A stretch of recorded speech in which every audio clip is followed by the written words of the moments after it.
Yes, તો આપણે છેલ્લે વિડીયોમાં જે જોયું આપણે એ પ્રોનાઉન્સ વિશે નોલેજ લીધું, રાઈટ? 5 ટાઈપ્સના પ્રોનાઉન્સ હોય છે: subject form pronoun, object form pronoun, possessive adjective, possessive pronoun અને રિફ્લેક્સિવ pronoun, right?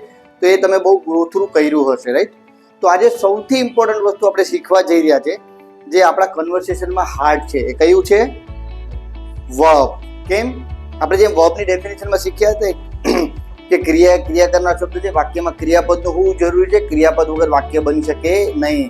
A verb is an action word. There must be a verb in a sentence. Without a verb there is no sentence. તો આજે આપણે શીખશું કે વર્બનો role શું છે, કઈ રીતે કામ કરે છે, આપણા કન્વર્સેશનમાં આપણને સેન્ટેન્સ બનાવવામાં કઈ રીતે હેલ્પ કરે છે, એનું ડેપ્થમાં આજે આપણે નોલેજ લેશું. તો શેલ વી સ્ટાર્ટ? વર્બ્સ.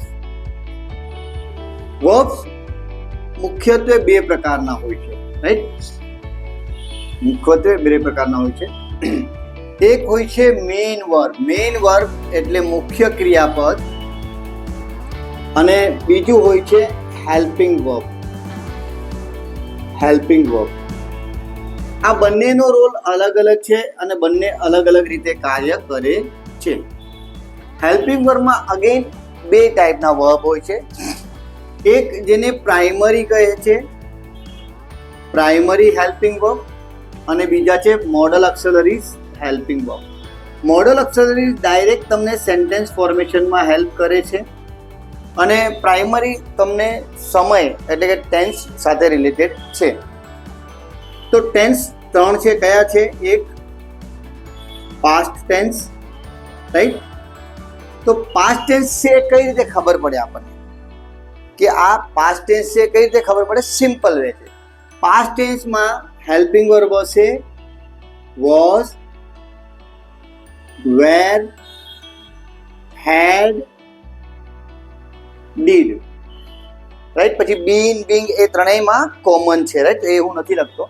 તો વોઝ હશે, વેર હશે, હેડ હશે, ડીડ હશે, તો ઇટ શોઝ કે આ પાસ્ટ ટેન્સની વાત થઈ રહી છે. Next is present tense. Present એટલે વર્તમાન. તો વર્તમાન છે એ કઈ રીતે ખબર પડશે? એમાં બહુ બધા હેલ્પિંગ વર્બ છે આપણી પાસે. એક am, is, are, have, has, do, does અને બી, રાઈટ? આખી લાઈન છે હેલ્પિંગ વર્બની જે ઇન્ડિકેટ કરે છે પ્રેઝન્ટ ટેન્સ છે. Third is future tense. Future એટલે ભવિષ્યકાળ. ઓબ્વિયસલી ફ્યુચર મીન્સ ભવિષ્યકાળ. તો ફ્યુચરમાં હેલ્પિંગ વર્બ આપણી પાસે છે શેલ, વિલ, હેવ, ડુ અને બી. હવે જુઓ, ફ્યુચર અને પ્રેઝન્ટમાં આ કોમન છે ત્રણેય: હેવ, ડુ અને બી, રાઈટ? તો કઈ રીતે ખબર પડશે કે આ પ્રેઝન્ટ ટેન્સ છે કે આ ફ્યુચર ટેન્સ છે? સિમ્પલ વાત છે. જ્યારે પણ હેવનો ઉપયોગ ભવિષ્યકાળમાં થશે તો એની આગળ વિલ લાગી જાય. આઈ વિલ હેવ, મારી પાસે હશે.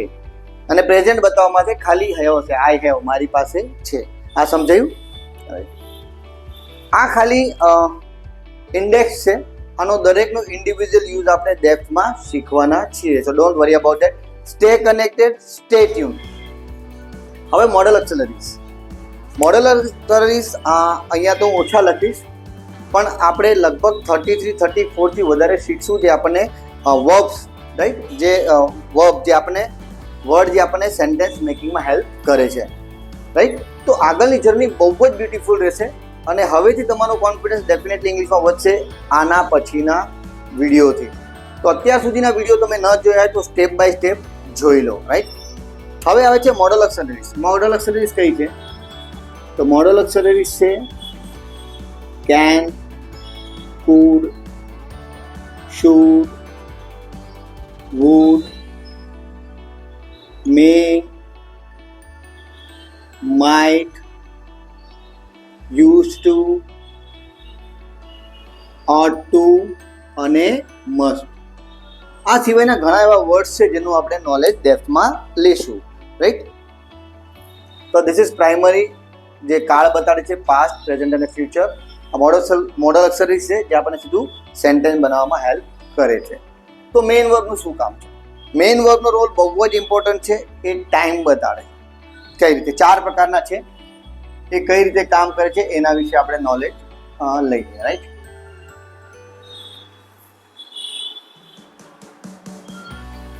એના 4 ફોર્મ છે. રાઈટ, એના વિશે આપણે વાત કરીએ. એક આવે ફર્સ્ટ ફોર્મ, એક આવે સેકન્ડ ફોર્મ, એક આવે થર્ડ ફોર્મ અને એક આઈએનજી ફોર્મ આવે. આને પ્રેઝન્ટ ફોર્મ પણ કહેવામાં આવે છે. પ્રેઝન્ટ, આને પાસ્ટ ફોર્મ કહેવામાં આવે છે, આને પાસ્ટ પાર્ટિસિપલ અને પ્રોગ્રેસિવ. હવે આ 4 કઈ રીતે કામ કરે છે એ આપણે સમજવાનું છે. That is more important for us. એ આપણે સમજવાનું છે કે કઈ રીતે કાર્ય કરે છે. તો પ્રેઝન્ટ ટેન્સનો ઉપયોગ ઘણી જગ્યાએ થાય છે. રાઈટ, પાસ્ટ ફોર્મનો ફક્ત અને ફક્ત સિમ્પલ પાસ્ટ ટેન્સમાં થાય છે, એ પણ પોઝિટિવ સેન્ટેન્સમાં. એ પછી ઉપયોગ થતો નથી. પાર્ટિસિપલ ક્યારે યુઝ થાય છે? જ્યારે પણ કાર્ય પતી ગયું છે ત્યારે દર્શાવવા માટે. જેવી રીતે હું આવી ગયો છું, વર્તમાનકાળ. હું આવી ગયો હતો, ભૂતકાળ. હું આવી ગયો હોઈશ, ભવિષ્યકાળ. ત્યારે પાર્ટિસિપલ ફોર્મનો યુઝ થાય છે. ક્યારે યુઝ થાય છે? જ્યારે કાર્ય પતી ગયું છે એવું દર્શાવવું હોય ત્યારે પાર્ટિસિપલ ફોર્મનો યુઝ થાય છે. તો આઈએનજી ફોર્મનો ઉપયોગ ક્યારે થાય? આઈએનજી ફોર્મનો ઉપયોગ ત્યારે થાય, જેને પ્રોગ્રેસિવ ફોર્મ પણ કહે છે. એનો ઉપયોગ ત્યારે થાય જ્યારે કાર્ય ચાલુ છે એવું બતાવવું છે. જેવી રીતે હું આવી રહ્યો છું, હું આવી રહ્યો હતો અને હું આવી રહ્યો હોઈશ. આ તમારે સમજવાનું છે. આ ડિફરન્સ તમે સમજી લેશો એટલે તમે કરેક્ટ ઇંગ્લિશ બોલી શકશો. રાઈટ, તો હવે આપણે સ્ટાર્ટ કરીએ. જેવી રીતે હું એમ કહું છું કે હું ઇંગ્લિશમાં વાત કરું છું. રાઈટ, પછી મેં ઇંગ્લિશમાં વાત કરી. આ રેગ્યુલર ફોર્મ છે. મેં ઇંગ્લિશમાં વાત કરી લીધી છે, કરી લીધી હતી અને કરી લીધી હશે. આને રેગ્યુલર વર્બ કહેવાય. કેમ? તો કે બંને એક જ છે સ્પેલિંગ. પછી કાર્ય ચાલુ છે. આઈ એમ ટોકિંગ. હું વાત કરી રહ્યો છું, હું વાત કરી રહ્યો હતો અને હું વાત કરી રહ્યો હોઈશ. હું મારા વિદ્યાર્થીઓ સાથે ડિસ્કસ કરું છું. મેં મારા વિદ્યાર્થીઓ સાથે ડિસ્કસ કર્યું. મેં મારા વિદ્યાર્થીઓ સાથે ડિસ્કસ કરી લીધું છે, કરી લીધું હતું અને કરી લીધું હશે. હું મારા વિદ્યાર્થીઓ સાથે ડિસ્કસ કરી રહ્યો છું, કરી રહ્યો હતો ને કરી રહ્યો હોઈશ. રાઈટ, હવે થોડા ઇરેગ્યુલર વર્બ જોઈએ. ગીવ એટલે આપવું, ગેવ એટલે આપ્યું. હવે ગીવન એટલે આપી દીધું છે, આપી દીધું હતું, આપી દીધું હશે. જુઓ, ઇરેગ્યુલર વર્બ છે. આ બંને અલગ અલગ છે. અને હું આપી રહ્યો છું, આપી રહ્યો હતો ને આપી રહ્યો હોઈશ. આ યાદ રાખજો, જ્યારે કાર્ય ચાલુ છે ત્યારે વર્બનું આઈએનજી ફોર્મ આવશે. હું ક્લાસમાં આવું છું, હું ક્લાસમાં આવ્યો, હું ક્લાસમાં આવી ગયો છું, આવી ગયો હતો ને આવી ગયો હોઈશ. હા, આવી ગયો છું, આવી ગયો હતો ને આવી ગયો હોઈશ. પછી હું ક્લાસમાં આવી રહ્યો છું, આવી રહ્યો હતો ને આવી રહ્યો હોઈશ. રાઈટ, તો 4 ફોર્મનું અલગ અલગ કામ છે. હવે એક આપણે એક્ઝામ્પલ જોઈએ કે ચલો, હું ગો એટલે હું જાઉં છું, હું ગયો, હું ગયો છું, ગયો હતો અને ગયો હોઈશ. મતલબ કાર્ય પતી ગયો છે. હું જઈ રહ્યો છું, જઈ રહ્યો હતો અને જઈ રહ્યો હોઈશ. હવે આને આપણે ગુજરાતી જોઈએ. હું મંદિર જાઉં છું, હું મંદિર જાઉં છું. તો આપણે જે સેન્ટેન્સની ફોર્મેશન શીખ્યા હતા, રાઈટ, તો sentence is equal to subject plus verb plus object. આ રીતે આપણે શીખ્યા હતા. તો અહીંયા હું એ કર્તા છે, જાઉં એ વર્બ છે અને મંદિર એ ઓબ્જેક્ટ છે. ગુજરાતી અને ઇંગ્લિશમાં શું ફરક છે? જો ગુજરાતી સેન્ટેન્સ બનાવીએ તો ગુજરાતીમાં subject plus object plus verb આવે છે. ઇંગ્લિશમાં શું આવે છે? Subject plus verb plus object. Maximum લોકો અહીંયા મિસ્ટેક કરે છે સેન્ટેન્સ બનાવતી વખતે. હવે અહીંયા જો હું મંદિર જાઉં છું, તો આનું ઇંગ્લિશ ઘણીવાર લોકો આમ કરે, આઈ ટેમ્પલ ગો. કેમ? તો કે આ છે, રાઈટ. પણ ઇંગ્લિશમાં કઈ રીતે આવે? ઇંગ્લિશમાં વર્બ વચ્ચે આવે. તો આઈ ગો ટુ ટેમ્પલ. આ સેન્ટેન્સ કરેક્ટ થયું. That is what the mistake આપણે ઘણીવાર કરીએ છીએ. તો આ વસ્તુને આપણે સમજવાની છે. આ સમજાયું? Very good. રાઈટ, આ સમજવાનું છે.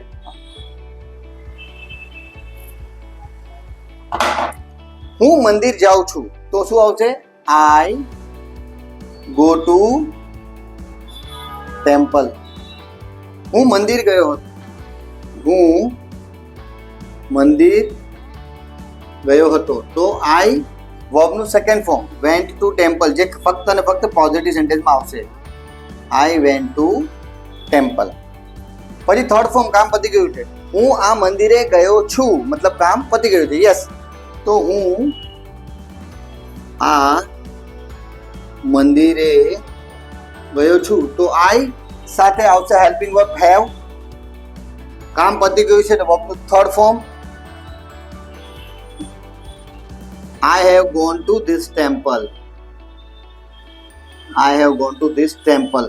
This એટલે આ એ આપણે આગળના વિડીયોમાં પહેલા જોયું છે. હવે કામ ચાલી રહ્યું છે એટલે હું મંદિર જઈ રહ્યો છું તો આઈ સાથે હેલ્પિંગ વર્બ આવશે વર્તમાન કાળમાં. એમ કાર્ય ચાલુ છે એટલે વર્બને ING I am going to temple. Right, સમજાયું? એટલે આ રીતે વર્બ્સ યુઝ થાય છે. વર્બ મેઇનલી બે ટાઈપના છે, મેઇન વર્બ અને હેલ્પિંગ વર્બ. હેલ્પિંગ વર્બમાં અગેન બે સ્ટ્રીમ છે, પ્રાઇમરી અને મોડલ ઓક્સિલરીઝ.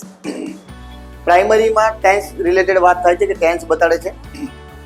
મોડલ ઓક્સિલરીઝ સેન્ટેન્સ ફોર્મેશનમાં હેલ્પ કરે છે. રાઈટ, આજે આપણે અહીંયા સુધી જ જવાનું છે. આવતીકાલથી જે નેક્સ્ટ વિડીયો આવશે એમાંથી આપણી રિયલ જર્ની ઓફ સેન્ટેન્સ ચાલુ થશે અને ડેફિનેટલી તમને હેલ્પ. તો thank you for watching video. અને હા, તમને ગમ્યું હોય તો લાઇક અને શેર જરૂર કરજો, કારણ કે આપણે લોકોને હેલ્પ કરવાની છે, લોકોનો વિકાસ કરવા માટે, લોકોમાં કોન્ફિડન્સ બિલ્ડ કરવા માટે ઇંગ્લિશ શીખવું બહુ જરૂરી છે. રાઈટ, તો મિત્રો તમે ચોક્કસથી લોકોને હેલ્પ કરી શકો છો. Thank you.